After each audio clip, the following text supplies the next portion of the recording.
Hi guys, welcome back to my YouTube channel. So karon kay nakog araneta, gikan kog Antipolo, pero nakog araneta kan pauli ko sa balay karon niya na ako duty. Nag-hike lang ko kay wala na ko'y kwarta. Masakay tag bus carousel kay libre raman ang bus carousel karon. Tapos yun, 25 na lang ka kung kwarta, gipliti na ako gikag Antipolo padulog Cubao, 25 man ang pamasahe.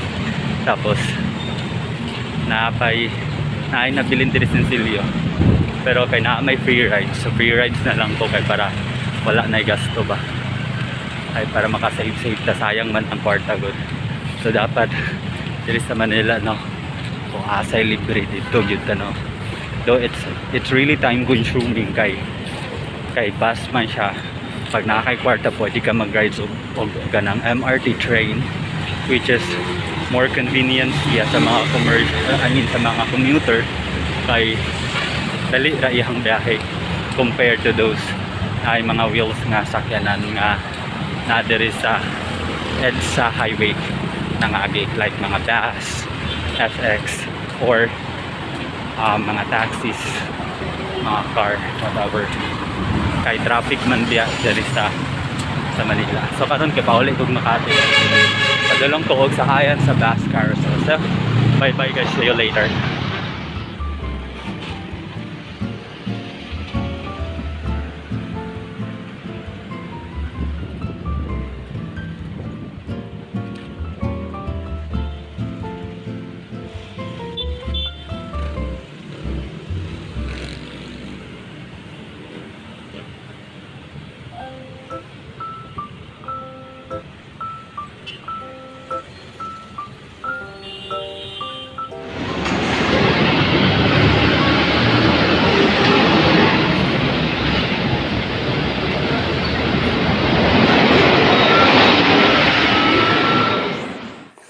Hi guys, please subscribe my YouTube channel. Subscribe down mo kay para mo daghan ato ang subscriber.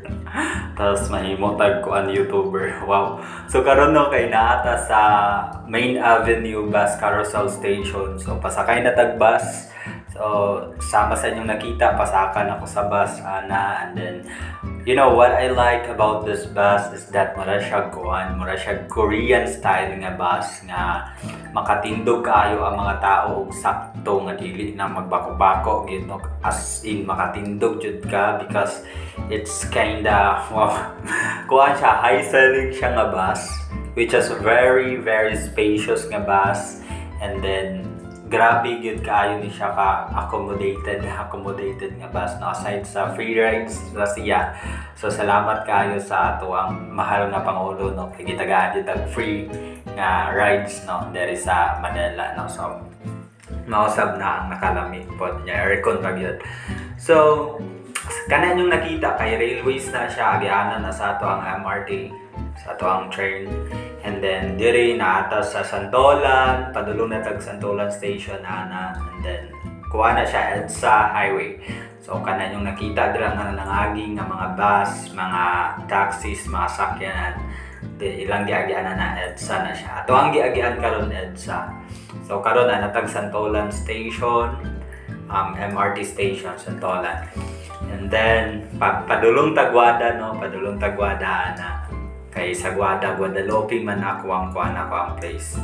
So maura to, please lang yun no, please lang yun, subscribe na taon mo.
Hi guys, so welcome back to my life again now. So karon no kay na nagidagwada MRT station. So gikan kog ubos sa bus panaog then diri man ang exit diri ka moagi sa MRT station. So dira sunod ta sa mga tao, musaka pagid ta dito sa pinakatumoy gawas ta sa Guada Mall. Kay sa Guada Mall ta mo exit. Paggawas dira sa Guada Mall mao na dayon ang among kuan ang mga apartment nga gamay. So diri paggawas ta sunod ta sa mga tao. Macau, hantod na ka. So let's go. Exit. Last car sa exit. So yun. Yan, taakit tayo dyan. Patungong taas. Ito tayo dadaan.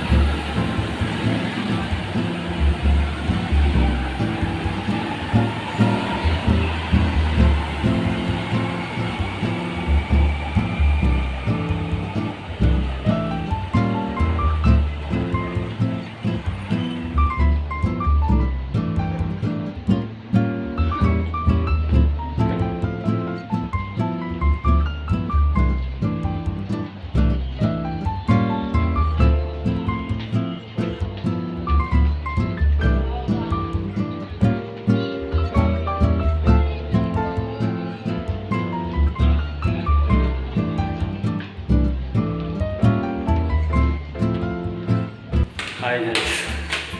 So I'm home. Anak ko sa balay. Pasako kong taas. Tapos tagan mo kay tao. Sa hagdan ra ko ni Ani. Ano may suga din. So amo ngit-ngit kayo wala lagi tang suga. Amo nasa 8th floor and apa ko og 6th floor. Anong ngit man ni kaayo. May elevator. Pero wala pa rin gamit eh. Daghan kay tao.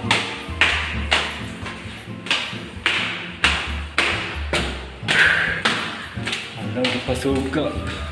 Di pa sigang suga. Nagtinitita. Elevator.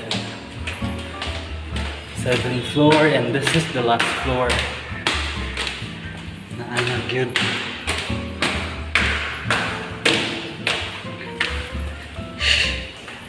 Ikit kayo ba?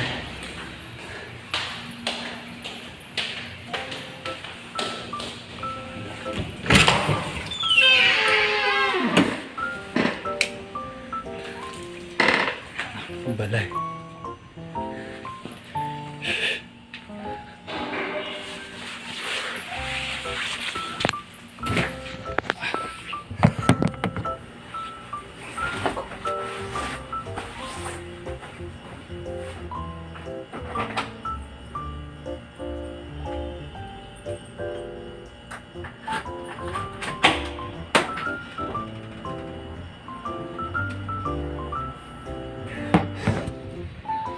Atong Bernice ko nilakaw and si ate ng ulig probinsya sa Mindanao hugaw kang kwarto na kay walay tao.